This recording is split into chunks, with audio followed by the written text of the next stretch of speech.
নমস্কার বন্ধুরা, আজকের ভিডিওতে আপনাদের দেখাবো কিভাবে আপনারা পে স্লিপ ডাউনলোড করবেন। তো আপনারা যারা রাজ্যের অধীনে কর্মরত অস্থায়ী কর্মচারী তাদের জন্য এই ভিডিওটা খুবই গুরুত্বপূর্ণ হতে চলেছে। রিকোয়েস্ট করব প্রথম থেকে শেষ অবধি দেখবেন, তাহলে কিভাবে করতে হবে পুরো স্টেপটা আপনারা বুঝতে পারবেন। তো ভিডিওটা শুরু করার আগে আপনাদের কাছে একটাই রিকোয়েস্ট, আপনারা যদি চ্যানেলে নতুন হয়ে থাকেন অবশ্যই চ্যানেলটা সাবস্ক্রাইব করবেন, যাতে পরবর্তীকালে এই ধরনের নতুন নতুন আপডেট ভিডিও আসলে সবার আগে দেখতে পান। তো চলুন ভিডিওটা শুরু করা যাক।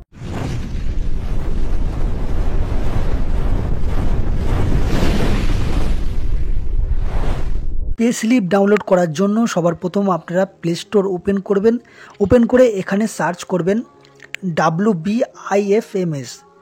জাস্ট আপনারা এটা লিখেই সার্চ করবেন। সার্চ করার সঙ্গে সঙ্গে এখানে দেখতে পাচ্ছেন WBIFMS এই যে অ্যাপ্লিকেশান, এই অ্যাপ্লিকেশানটা আপনাদের সামনে চলে আসবে। এবার আপনারা ইনস্টল করে নেবেন। তো আমার ইনস্টল করা আছে, তাই এখানে ওপেন অপশান দেখাচ্ছে। তো আপনাদেরও যখন ওপেন অপশান দেখাবে এখানে ক্লিক করবেন, তারপরে ঠিক এরকম একটা ইন্টারফেস আপনাদের সামনে আসবে। তো এবার আপনাকে কি করতে হবে, এখান থেকে ল্যাঙ্গুয়েজ চুজ করতে হবে। তো এখানে ইংরেজি, বাংলা আপনাদের যেটা পছন্দ সেটা আপনারা চুজ করবেন। তো এখানে ইংরেজি চুজ করার পরে এখানে কনফার্ম করতে বলছে, তার জন্য এখানে ওকে অপশানে ক্লিক করবেন। ক্লিক করার পরে আপনাদের সামনে ঠিক এরকম একটা ইন্টারফেস আসবে। এবার আপনারা কি করবেন, নিচের দিকে আসুন, এখানে একটা অপশান পাবেন, দেখুন লগ ইন অ্যাজ পাবলিক, এই যে অপশানটা আছে এই অপশানের উপরে আপনারা ক্লিক করবেন। যখনই এই অপশানে আপনারা ক্লিক করবেন আপনাদের সামনে ঠিক এরকম একটা ইন্টারফেস আসবে। তো এখানে আপনার মোবাইল নম্বর দিতে বলবে। তো আপনাদের স্যালারি অ্যাকাউন্টের সাথে যে মোবাইল নম্বর লিঙ্ক আছে সেই মোবাইল নম্বরটাই আপনি এখানে বসাবেন। বসানোর পরে এখানে নিচে দেখুন রিকোয়েস্ট ওটিপি এই অপশান আছে, এই অপশানে আপনারা ক্লিক করবেন।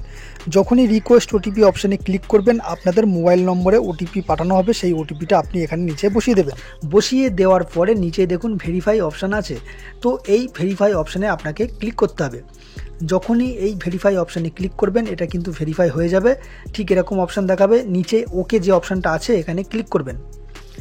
ওকে অপশানে ক্লিক করার পরে আপনাদের সামনে ঠিক এরকম ইন্টারফেস আসবে। তো এবার আপনারা কি করবেন, এবার আপনারা নিচের দিকে আসুন, দেখুন ভিউ ওয়াইজ কম্পোনেন্ট এই যে অপশানটা আছে এই অপশানে আপনাকে ক্লিক করতে হবে। তারপরে দেখুন এখানে আপনি কোন সালের পে স্লিপ ডাউনলোড করবেন সেটা কিন্তু এখানে সাল চুজ করতে হবে। তো 2024 এখানে চলে এসেছে। এবার যদি আপনি 2023 সালের করতে চান সেক্ষেত্রে আপনারা ওখানে ক্লিক করবেন, করে 23 সালেরও পেয়ে যাবেন। তার আগের কোনো সাল আসবে না, এখানে সেই অপশানটা নেই। তো এখানে আপনি 23 সাল এবং 24 সাল মানে 1 বছর আগের পে স্লিপ ডাউনলোড করতে পারবেন।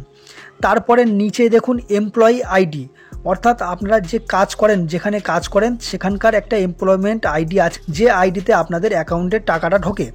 তো ওই এমপ্লয়ি আইডিটা আপনারা বসিয়ে দেবেন। তারপরে পে বিল মান্থ, আপনি কোন মাসের পে বিল এখানে ডাউনলোড করতে চান সেটা আপনি এখানে সিলেক্ট করে নেবেন। তারপরে এখানে নিচে আপনাদের মোবাইল নম্বরটা বসিয়ে দেবেন। বসিয়ে দেওয়ার পরে জেনারেট ওটিপি অপশানে ক্লিক করবেন। যেই জেনারেট ওটিপি অপশানে ক্লিক করবেন আপনাদের মোবাইলে আরও একটা ওটিপি পাঠানো হবে, সেই ওটিপিটা আপনি এখানে বসিয়ে দেবেন। যদি ওটিপি না যায় সেম আপনাকে জেনারেট ওটিপি অপশানে আবার ওটিপি পাঠানো হবে, তারপরে আপনি ওই ওটিপিটা এখানে বসিয়ে দেবেন। বসিয়ে দেওয়ার পরে আপনারা নিচে দেখুন সার্চ এই অপশানে ক্লিক করবেন। যখনই সার্চ অপশানে ক্লিক করবেন আপনাদের পে স্লিপ কিন্তু এখানে দেখিয়ে দেবে এবং আপনারা ওই পে স্লিপটা ডাউনলোড করতে পারবেন। তো দেখুন এখানে ডাউনলোড অপশান চলে এসেছে, এখানে ডাউনলোড অপশানে ক্লিক করলে আপনাদের পে স্লিপ ডাউনলোড হয়ে যাবে। তো দেখুন এটা আমি ডাউনলোড অপশানে ক্লিক করার পরে ডাউনলোড হয়ে গেছে, এখানে অ্যালাউ করতে বলছে। এবার দেখুন আমি এটাকে ওপেন করছি। তো এইভাবে কিন্তু আপনারা পে স্লিপ ডাউনলোড করতে পারবেন। দেখুন পে স্লিপটা ডাউনলোড হয়ে গেছে, এইভাবে কিন্তু আপনারা পে স্লিপ ডাউনলোড করতে পারবেন। এবার আপনাদের যদি কোনো রকম মোবাইল নম্বরের ভুল থাকে বা সেই মোবাইল নম্বরটা বন্ধ হয়ে গেছে সেক্ষেত্রে আপনারা কিন্তু নতুন করে আপনাদের অ্যাকাউন্টের সাথে মোবাইল নম্বরটা লিঙ্ক করতে হবে, তবেই কিন্তু আপনারা এই পে স্লিপ ডাউনলোড করতে পারবেন। তো আশা করি বুঝতে পেরেছেন। যদি ভিডিওটা ইনফরমেটিভ মনে হয় লাইক কমেন্ট শেয়ার করবেন। চ্যানেলে নতুন হলে অবশ্যই চ্যানেলটা সাবস্ক্রাইব করবেন। ততক্ষণে ভালো থাকবেন, সুস্থ থাকবেন এবং দেখতে থাকবেন বেঙ্গলি ইনফরমেশন চ্যানেল। ধন্যবাদ, জয় হিন্দ।